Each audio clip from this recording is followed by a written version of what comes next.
Turn on the news and you'll see images of strikes, protests, and yes, another change of Prime Minister in France. From the outside, it can look chaotic.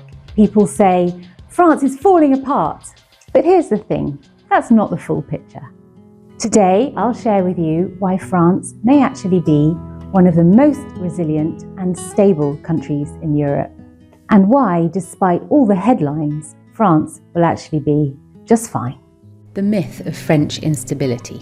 Yes, France has protests, and that's not new. It's part of the national identity. Strikes and demonstrations are like pressure valves. People express their views and let their opinions be heard.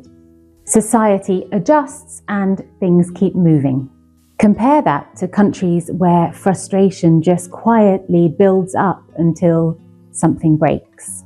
France's open protest culture has actually been a stabilising force over time. France's Fifth Republic was designed so that power doesn't collapse when governments shuffle. The president is the main decision maker, and institutions keep the country running smoothly, even when parliament is divided. The economic backbone. Let's talk about the economy, because this is where France has some serious strengths. France has the largest economy in Europe and the 7th largest economy in the world. It's not a small player, it's a core pillar of the EU. And here's something you might not know. France holds over 2,400 tons of gold, one of the largest gold reserves on the planet. That's a real safety net in times of crisis and a sign that France is thinking long-term about financial stability. But what about national debt? There's so much talk about it at the moment and is making a lot of people very concerned. Yes, France's public debt is high, roughly 110 to 115% of GDP in recent years. But this isn't unusual for advanced economies. The United States is well over 120% of GDP, and Italy is higher than France as well. The key is, France has investor confidence. It borrows at relatively low rates. It also has a diverse economy: aerospace, luxury goods, tourism, nuclear energy, and agriculture. And don't forget France's assets: gold reserves, a stable state-owned infrastructure, and a steady tax revenue. France is dealing with its debt through a mixture of things: modest spending cuts, gradual tax adjustments, and economic growth. France isn't about to go bust. The population advantage. Here is one of France's secret weapons: its population structure. France has one of the highest birth rates in the EU, roughly 1.8 children per woman. This means that France can look forward to a relatively large, younger workforce in the decades ahead, something crucial for funding pensions, healthcare, and economic growth. Countries with rapidly shrinking populations will face much more difficult choices, but France is in a much better position to handle demographic change. Let's talk about culture and the broader outside influence. French culture is one of the most powerful exports in the world.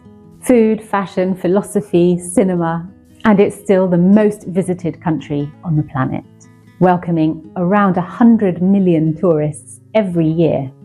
French citizenship is built on universalism.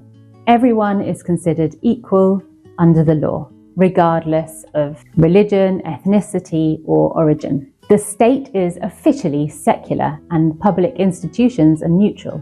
This is called laïcité. Because of this, France doesn't just import political and social trends from other countries. The French system is designed to resist being divided into identity-based groups. France has many open debates around religion, identity, culture, but the conversation tends to always circle back to the shared national values: liberté, égalité, fraternité. This shared identity acts like an anchor, keeping France steady, even when global culture wars are raging. I don't normally like talking about politics, but we have to touch on it. Government and the future. France's next presidential election will be in 2027, and until then, France is governed by a centrist president with a fragile parliamentary majority. This means lots of compromise, debates, and yes, protests. Predictions suggest that neither the far right or the far left will take power in 2027. More likely, we'll see coalition politics continue, with moderates from left and right having to work together.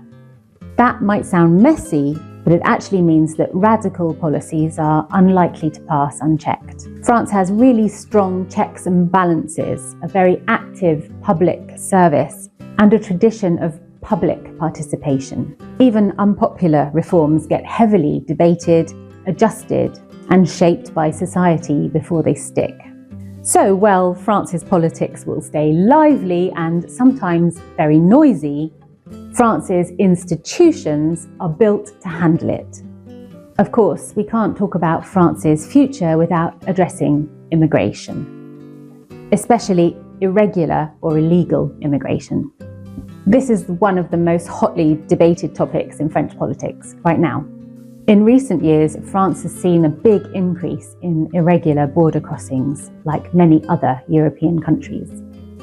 This has put pressure on housing, social services, and has created a lot of political debate. But France isn't ignoring it, and it's taking serious steps to address the problem. In 2024, France deported roughly 22,000 migrants living here illegally. Large-scale operations have been launched at major transport hubs, like train stations, airports and bus terminals, deploying about 4,000 officers. Tens of thousands of checks and arrests have already taken place, showing that enforcement is real and ongoing. France is also preparing to enforce the EES, the Entry-Exit System, on the 12th of October. This aims to digitally collect personal and biometric data on non-EU nationals on every border crossing. They're going to tighten language and civic integration requirements for residence and citizenship. And they plan to restrict family reunification to prevent system abuse.